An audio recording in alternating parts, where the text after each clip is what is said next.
সুপ্ৰভাত ছাত্ৰ ছাত্ৰীসকল, তোমালোকে মোক এটা কথা কোৱাচোন, আমাৰ অসমৰ জাতীয় উৎসৱ কি?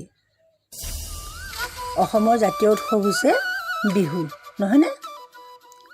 আমি অৱশ্যে আজি বিহুৰ বিষয়ে আলোচনা নকৰোঁ, কিন্তু এই বিহুত আমি কিছুমান পিঠা বনোৱা হয়, সেই পিঠাবিলাকৰ বিষয়ে আমি আলোচনা কৰিম। যেতিয়া বিহু আহে, বিহুৰ আগদিনাখনি কি বুলি কয়? উৰুকা বুলি কয়, নহয়নে?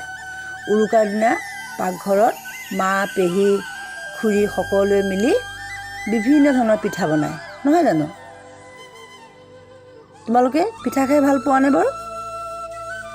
তোমালোকৰ পাঠ্যপুথিত থকা যিটো পিঠামেল পদ্যটো, প্ৰথমতে আমি সেই পিঠামেল পদ্যটো পঢ়ি লওঁ আহা।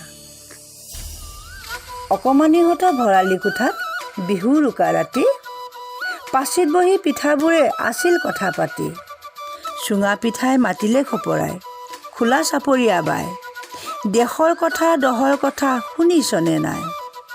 টপাটপ ৰসগোল্লা মুখত সোমাব পাই, লাৰু আৰু পিঠাবোৰৰ খাই ঘিণৰ চকুৰে চাই।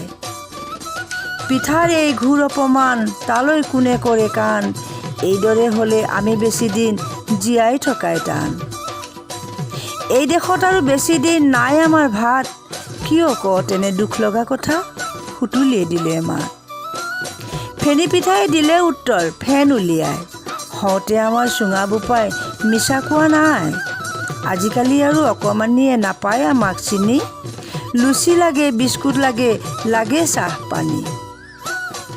ছাত্ৰ ছাত্ৰীসকল, তোমালোকে এই পিঠামেল পদ্যটো কেনেদৰে পঢ়িব লাগে, কেনেদৰে আবৃত্তি কৰিব লাগে তোমালোকে শুনিলা, আৰু এইমতে তোমালোকে পঢ়িবলৈ চেষ্টা কৰিবা।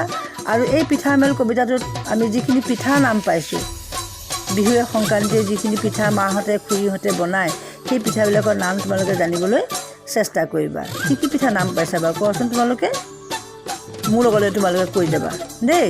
টেকেলি পিঠা, ঘিলা পিঠা, পানী পিঠা, সুতুলি পিঠা, তিল পিঠা, বৰ পিঠা, নাৰিকল পিঠা ইত্যাদি, নহয়নে? তাৰপিছতে আমি যেতিয়া পদ্যটো যেতিয়া পঢ়ি আছিলোঁ, তাৰ মাজতে আমি কি পাইছিলোঁ?